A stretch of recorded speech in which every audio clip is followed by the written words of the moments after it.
Bandyopadhyay from Guidance English spoken YouTube channel. Guys, आज मैं आप सब लोगों के लिए एक ऐसा वीडियो लेक्चर लेकर आया हूं जिसको पढ़कर मुझे पूरी उम्मीद है आज आप लोगों को बहुत कुछ नया सीखने को मिलेगा।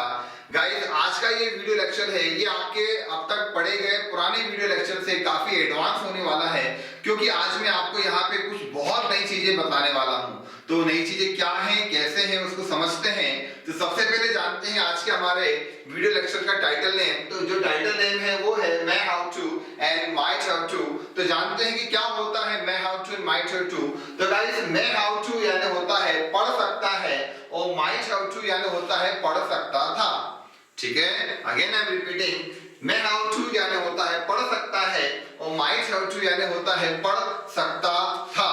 गाइस, इस हिंदी को देखकर जो मैं आज आपको पढ़ा रहा हूं, मैं how to might how to, इसकी हिंदी को देखकर शायद आपको ऐसा लगेगा कि भाई हम पढ़ सकता है पढ़ चुके हैं और सकता था कुड हैव स्ट्रक्चर के माध्यम से पढ़ चुके हैं, क्योंकि मैं आपको सेपरेट वीडियो लेक्चर उनके कई पार्ट्स और उनकी प्रैक्टिसेस के वीडियो लेक्चर आपको पढ़ा चुका हूं, आपको बता चुका हूं।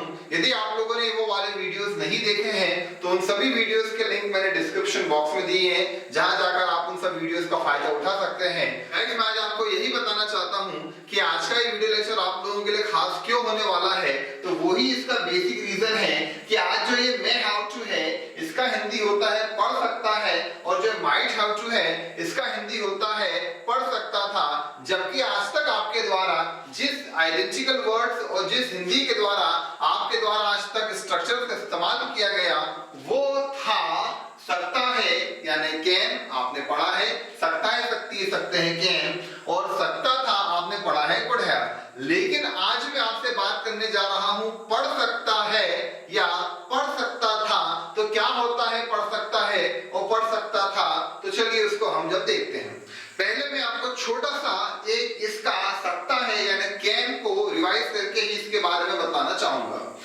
कैन आपने पढ़ा है, नहीं पढ़ा तो आप उसे जरूर देखिए।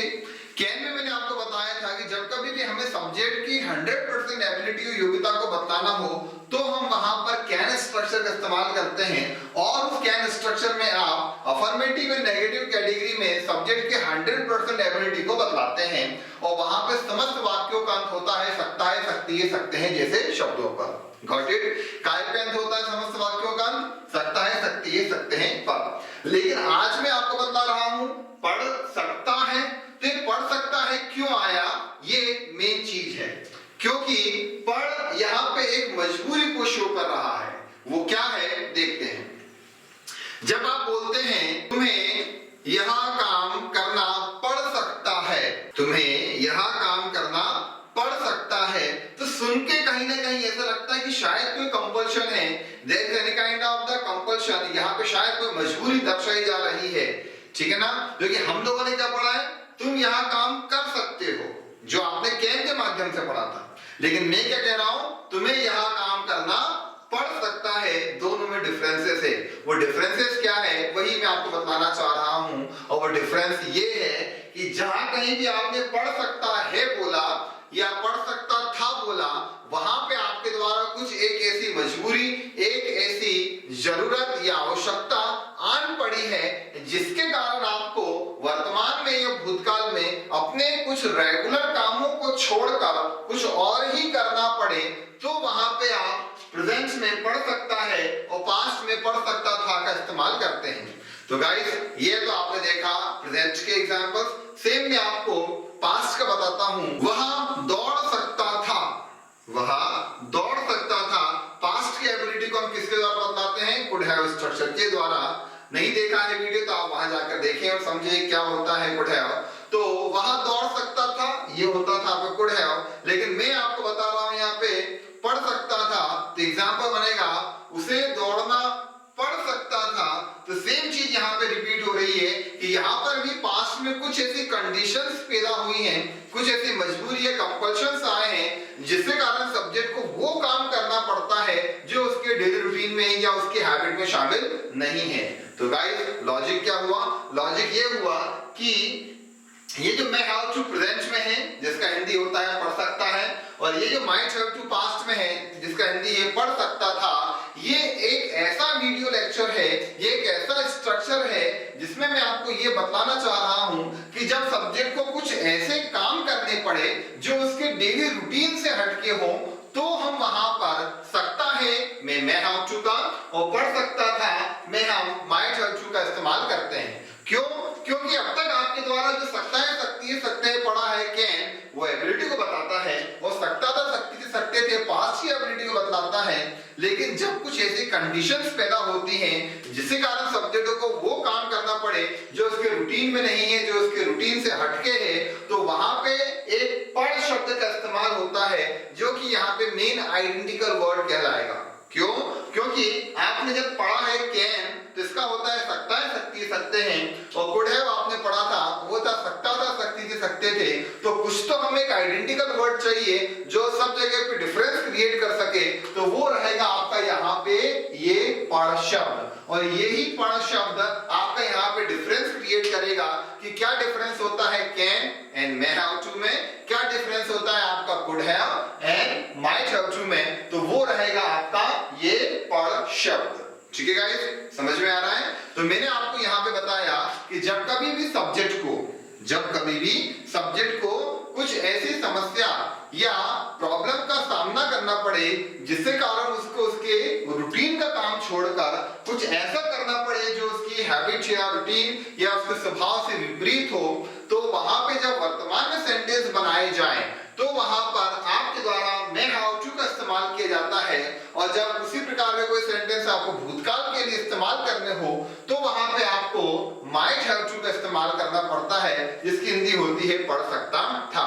तो गाइस, अब आप समझ चुके होंगे कि मैं आपको क्या बताने वाला हूं, और वो ये है कि पढ़ सकता है मैं हैव टू, पढ़ सकता था माइट हैव टू, जो कि मजबूरी आपकी एक कंपल्शन जो आपकी प्रॉब्लम को दर्शाता है, और उसके माध्यम से ही आप यहाँ पे वाक्य बनाते हैं। जबकि आप जानते हैं सकता है यानी होता है कैन, सकता था यानी होता है कुड हैव, इसके बावजूद भी एक मजबूरी आने के कारण पढ़ हिंदी के कारण ये दोनों स्ट्रक्चर्स का यहाँ पे निर्माण हमें देखने को मिलता है, जिसको मैं एक साथ ही आपको यहाँ पे पढ़ा रहा हूँ, वो एक ही साथ कंबाइन रहेगा, इसलिए इसका टाइटल नेम हम लोगों ने रखा मैं have to and might have to. Okay, अब हम बात करें इस स्ट्रक्चर के फॉर्मूलाज की, तो भाई बहुत सिंपल है, कोई ज्यादा डिफरेंसेस नहीं है, केवल एक may have to might have to के आधार पे डिफरेंस है, बाकी सिंपल है।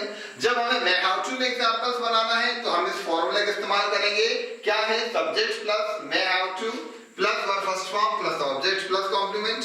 ठीक है, और जब हमें पढ़ सकता था यानी माइट हैव टू में कोई एग्जांपल बनाना है तो फिर वहां पे जो हमारा फॉर्मूला चलेगा वो होगा subject plus might have to plus verb first form plus object plus complement. तो गाइस, क्या डिफरेंस रहा? डिफरेंस बस इतना सा रहा कि जब आपको वर्तमान में कोई वाक्य पढ़ सकता है के माध्यम से बनाना है तो आपको वहां पे मे हैव टू वाला फॉर्मूला इस्तेमाल करना है, और आपको जब कोई घटना भूतकाल में घटित होते हुए बतलाना है जिसका हिंदी पढ़ सकता था पे हो, तो वहां पे आपको माइट हैव टू का इस्तेमाल करना है। आप देख रहे हैं दोनों फॉर्मूलाज में कोई डिफरेंस नहीं है, 99% सेम है, बस प्रेजेंट के लिए आपको मे वर्ड का इस्तेमाल करना है और पास्ट के लिए आपको माइट वर्ड का इस्तेमाल करना है।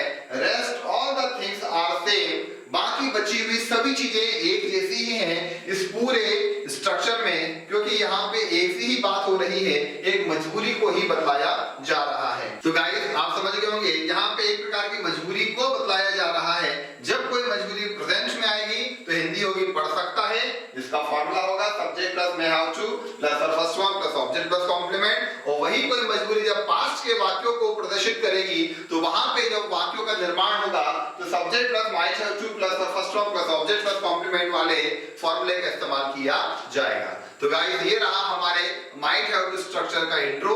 मैंने आपको can and may have to और कुड हैव और माइट हैव टू का डिफरेंस भी क्रिएट कराया, साथ साथ मैंने आपको यहाँ पे इनके फॉर्मूलाज भी बतलाए। अब हम यहाँ पर may have to and might have to के एग्जांपल्स को देखते हैं। चलिए गाइस, यहाँ देखते हैं कुछ हम एग्जांपल्स। सबसे पहले हम मे हैव टू से बनने वाले एग्जांपल्स देखते हैं। तो हमें उनकी मदद करनी पड़ सकती है, आप ये डायलॉग हमेशा याद रखें, पढ़ सकती है, मैं हैव टू के लिए पहचाना जाएगा। तो हमें उनकी मदद करनी पड़ सकती है। ये बना आपका मे हैव टू, क्योंकि हमेशा आप मे हैव टू के लिए पढ़ सकता है, पढ़ सकती है, पढ़ सकते हैं जैसे शब्द इस्तेमाल होंगे।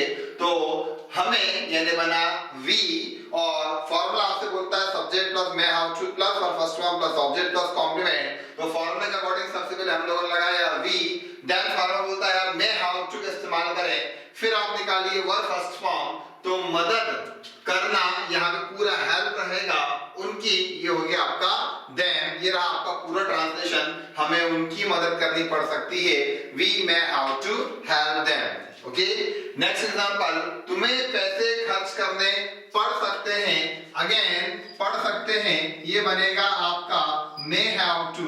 ये जो आइडेंटिकल वर्ड है आप इस पे हमेशा ध्यान दें।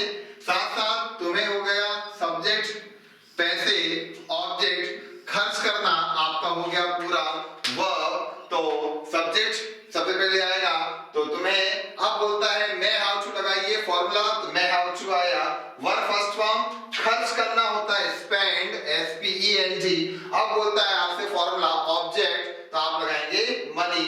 तो आपके फॉर्मूले में आपसे बोला subject plus may have to plus और first form plus object plus complement. तो आपका यहाँ पे पूरा ट्रांसलेशन हुआ you may have to spend money, तुम्हें पैसे खर्च करने पड़ सकते हैं। गाइस इस प्रकार से ही आप घर पे जब प्रैक्टिस करें तो अंडरलाइन कर करके ही हर एक चीज को डिस्क्राइब करें और वहां पे उसके अनुवाद को सीखें। तुम्हें पैसे खर्च करने पड़ सकते हैं, यहाँ पे हमने तुम्हें सब्जेक्ट लिया, पैसे ऑब्जेक्ट लिया, खर्च करना ये वर्ब है, पढ़ सकता है हमारा मे हैव टू आइडेंटिकल वर्ड से।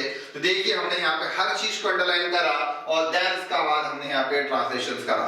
सेम मेथड अप्लाई करते हैं नीचे। हमें अंग्रेजी में बात करनी पड़ सकती है, अगेन पढ़ सकती है आपका होता है may have to. Okay, then किसको बात करनी पड़ सकती है, तो हमें ये हो गया आपका सब्जेक्ट। अंग्रेजी में बात करना, तो बात करना आपका यहाँ पर रहेगा वर्ब, और अंग्रेजी में क्या रहेगा आपका ऑब्जेक्ट। क्या रहेगा अंग्रेजी में ऑब्जेक्ट। तो वही फॉर्मूला हमारा subject plus may have to. तो हमें बना आपका we may have to, verb है आपका बात यानी टॉक, ठीक है, और अंग्रेजी में तो बनेगा इन इंग्लिश। तो ये पूरा ट्रांसलेशन हुआ आपका we may have to talk in English, हमें अंग्रेजी में बात करनी पड़ सकती है, we may have to talk in English. यहाँ पे भी हमने सब चीजें एज इट इज अंडरलाइन करी।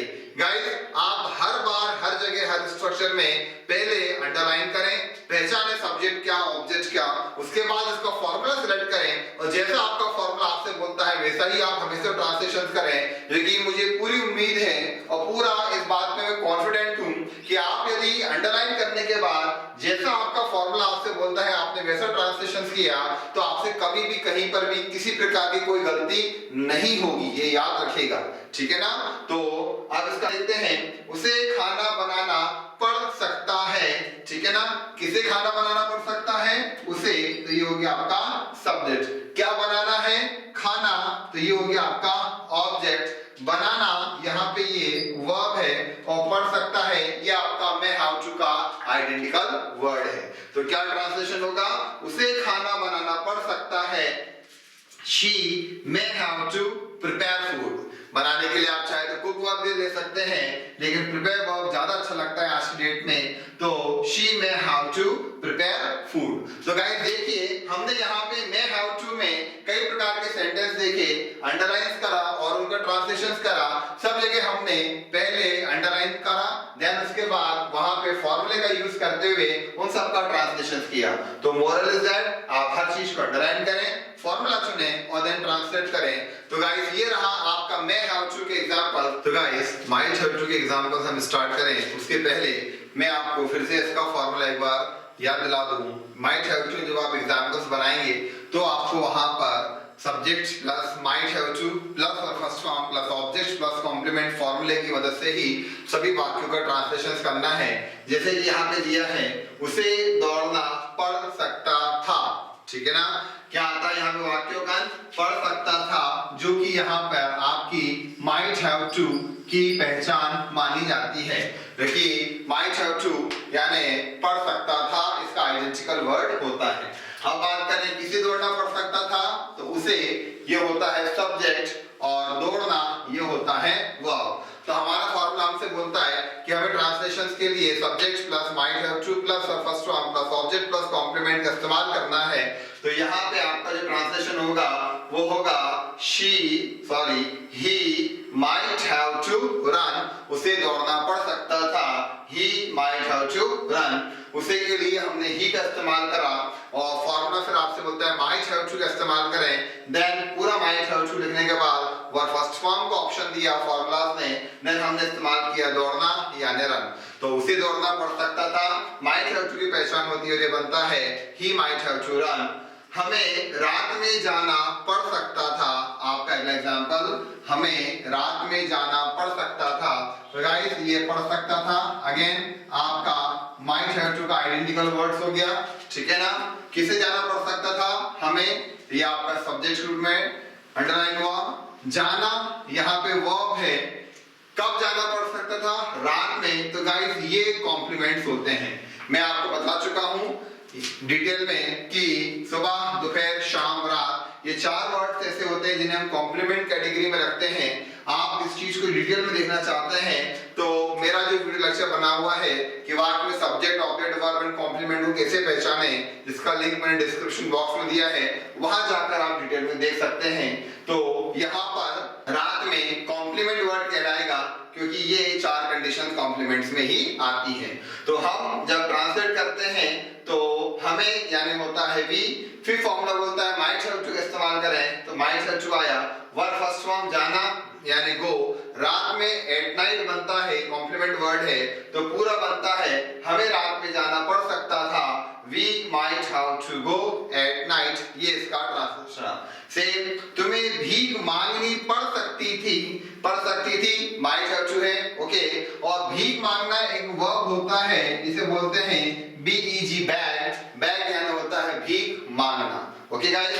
तो तुम्हें भीख मांगनी पड़ सकती थी, यहाँ पे इसका ट्रांसलेशन होता है you might have to beg, again you might have to beg. आप जानते हैं तुम्हें यहाँ पे सब्जेक्ट आया, भीख मांगना पूरा बैग वर्ब हुआ और पढ़ सकती थी आपका माइट हैव टू हुआ। तो गाइस कुल मिला के आज हमने इस वीडियो लेक्चर में मैं हैव टू यानी पढ़ सकता है और माइट हैव टू यानी पढ़ सकता था के माध्यम से यहाँ पे सेंटेंस को बनाना सीखा। हमने यहाँ पे ये जाना कि कैन यानी होता है सकता है, लेकिन जब कुछ ऐसी कंडीशंस और ऐसी प्रॉब्लम्स आती हैं जिसके कारण सब्जेक्ट को कुछ अपना डेली रूटीन छोड़कर कुछ अलग ही काम करना पड़े, तब वहां पे पढ़ सकता है के द्वारा वाक्यों का निर्माण होता है और वहां मैं हैव टू इस्तेमाल करते हैं। और सकता था तो कुड हैव होता है, लेकिन जब पढ़ सकता था के द्वारा वाक्य बनाना पड़े तब वहां पे माइट हैव टू का इस्तेमाल होता है। तो गाइस ये आपका वीडियो लेक्चर रहा जिसमें आपने बहुत सारी चीजें देखी, सीखी एंड समझी। इसी प्रकार से आप प्रैक्टिस करते रहें और यदि आपको कहीं कोई डाउट्स हो तो आप मुझे कमेंट सेक्शन में जरूर पूछें। Thanks guys for watching full video.